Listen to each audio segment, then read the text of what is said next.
What's up, y'all? It's Nifty Q. That's Gifdead. We're here with the last rehash of the week. Congratulations. You made it through another week in Web3. I don't know how we do it, but I'm excited to get to the rehash so we can go touch some grass. What's up? Yeah, man.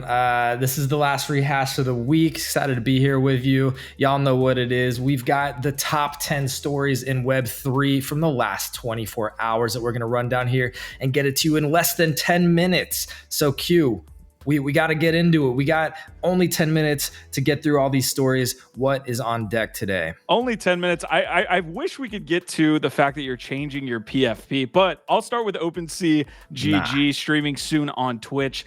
The OpenSea team released Creator Studio last week. It looks like they're rolling out a partnership with Twitch to actually get more into the gaming scene. They're moving more into the gaming scene with OpenSea Pro tools, including what they did with Parallel. So they're moving more towards the gaming scene. Who isn't? I guess this is a good announcement from OpenSea. I'll give them a +1. Sure. Who doesn't want to get into gaming when it starts to pick up? And yeah, there's a lot happening. We've been covering all the cool games that are starting to pop up. And of course, OpenSea is going to want to get their cut of that pie. But yeah, OpenSea GG, we'll see where that goes. And we'll continue to bring you the latest on that. And here's the latest on another story, The Legends of Mara from Otherside, announcing a few more details, a little bit more info we have here. Perhaps the most important part of this update is just that they've introduced a new character called the Oda. Yeah, what is this ugly little creature over here, this little red thing? Kind of looks like a COVID virus, but they call it a Kodamara Oda, having reached some kind of potential. So obviously some kind of evolution here happening with the Kodas and the Kodamara. But yeah, everybody's speculating, and who knows? Yeah, basically, if you don't have a Coda, you're going to get an Oda. So congratulations to everybody who actually owns a Coda, because you don't have to have a COVID virus in your wallet. I'm going to go next to some speculation. We got some speculation here. This is via the block. Base token not ruled out entirely, according to Coinbase's Paul Grual. This was in an interview with Decrypt, actually. And I'm just going to go straight from the horse's mouth here. We currently do not plan to issue a new network token. That was what they said in on-chain summer during summer, August time, maybe a little bit before that. Well, now they're kind of walking that back and saying it's not something we've ruled out entirely. I think a token could be viable at some point in the future. Oh, God. Hey, that is cool or exciting, maybe. You know, happy that happened to you, or so sorry for your loss. Airdrop, we'll see. Yeah, potential airdrop if you have gotten out on the base. You know, these airdrop teasers, it's one of the best ways right now to get speculation and volume moving onto your ecosystem, right? Everybody's going to chase potential airdrops. So I'm not surprised by this move. We've seen it working with a lot of other projects, not surprised also by this next story, which is that more money is starting to come for Web3 gaming. We just covered OpenSea GG. Here's another big Web3 gaming play potentially happening. 33 million dirty fiat dollars raised by A16Z and Green Oaks, saying, "We believe players' concerns lie with the enjoyment and ease of play, not the underlying infrastructure." So, you know, it's great to see this. There's been a drought of VC funding and money coming into the space, but as Web3 gaming and games start to pick up, I will not be surprised to see more of this. Yeah, Naval, Robinkamp, Balaji, A16Z, those are some hard hitters. So Proof of Play definitely going to be one of the bigger studios that hopefully is more native Web3. So excited for that. Yeah, we're picking up on all fronts, it feels like, in the gaming space. All right, next story, Friendtech slowing down to end the week. They had to deal with Posttech, the first real competitor in my eyes. I think they're still doing okay over there, but you can see new user signups, return users, daily buy volume, total buy volume are all down, and total value locked is even on the day-to-day. So yeah, a little bit of a pullback from the euphoria that was the start of the week, maybe end of last week, but Friendtech's still going to be around. Yeah, of course it'll be around for a little bit longer. There's going to be ebbs and flows. That's how the market goes. But, you know, will the competitors actually, you like that? Will the competitors actually be able to, you know, chip away at their lead? Right now, everybody kind of rushing over to that Posttech, maybe, who is interested in Friendtech for a little bit. But how long does that, you know, last? And on to the next story. We have another gaming story. This is a big gaming day. It does seem like a lot of the energy and interest right now is all moving towards Web3 gaming.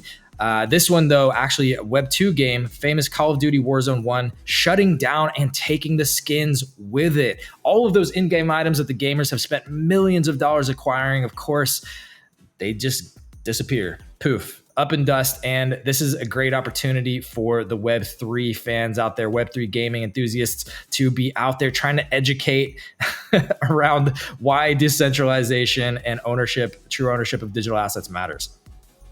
All right, I've got the next piece here, and I wanted to make sure that I showed the price as well for the Nakamigos cloaks, which are doing the most volume almost in the entire Web3 space in the last 24 hours. You can see NFT Go is doing a great job showing off some data here. They're saying Cloak stands out as the most active NFT collection in terms of items bought. Additionally, it holds the second position for the highest number of active sweepers with 241. The current floor is sitting at what looks like 0.07. So that definitely is above public mint for those that got in. Yeah, I'm still not touching Nakamigos.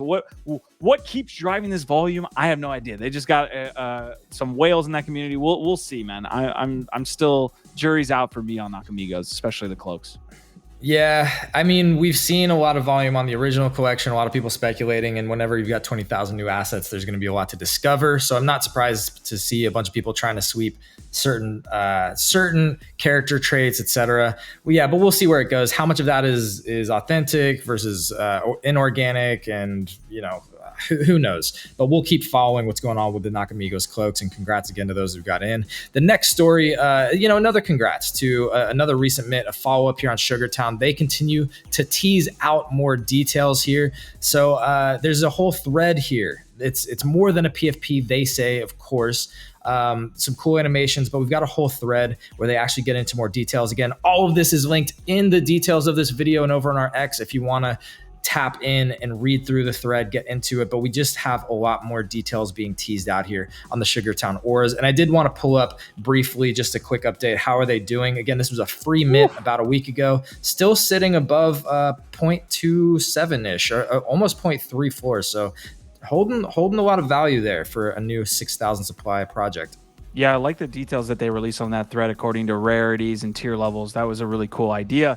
Nakamigos, you should try to look into that. You should try to do something detailed with your collection. Never mind. Okay, I'll stop. All right, ApeCoin DAO. We will be purchasing 12 million worth of mutants and apes and placing them in museums. That proposal passed. We've been telling you about that since time began, basically, it feels like. But the floor on apes, mutants, all of these assets has not moved. It's actually gone down since this proposal. So maybe we're waiting on seeing a word from Machi about like what the time frame looks on this and all this stuff. But yeah, no like instant pump right after these proposals pass.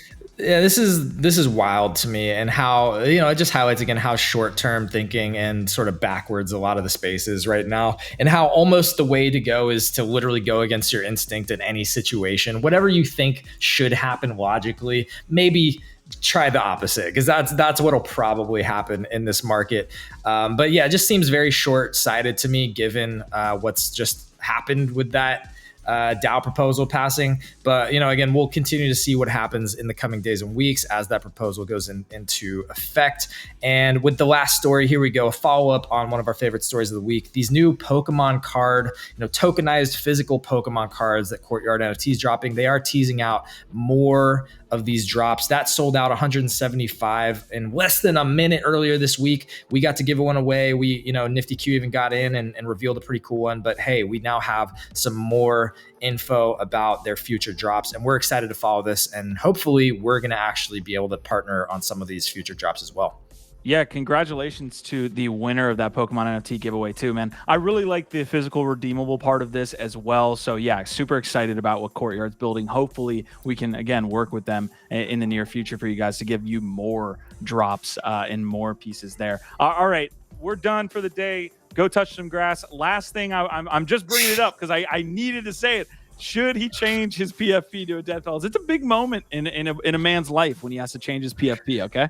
I will say that I'm actually really grappling with the whole identity aspect right now on X, because it's becoming a bigger deal when you switch your PFPs, and trying to figure out where I want to tie myself to, especially given, you know, that I haven't been stoked about some of the recent collections that I've maybe tied myself to. It's a big choice. So thanks for highlighting that as I try and figure it out. Yeah, drop it in the replies. What should Gifdead be changing his PFP to? I know it's a personal choice, but it's still, you get a comment. The PFP change is the modern identity crisis. That's what I'm grappling with right now. So anyway, that's the daily rehash. We'll be back next week. Our vibe, our tribe. OBOT.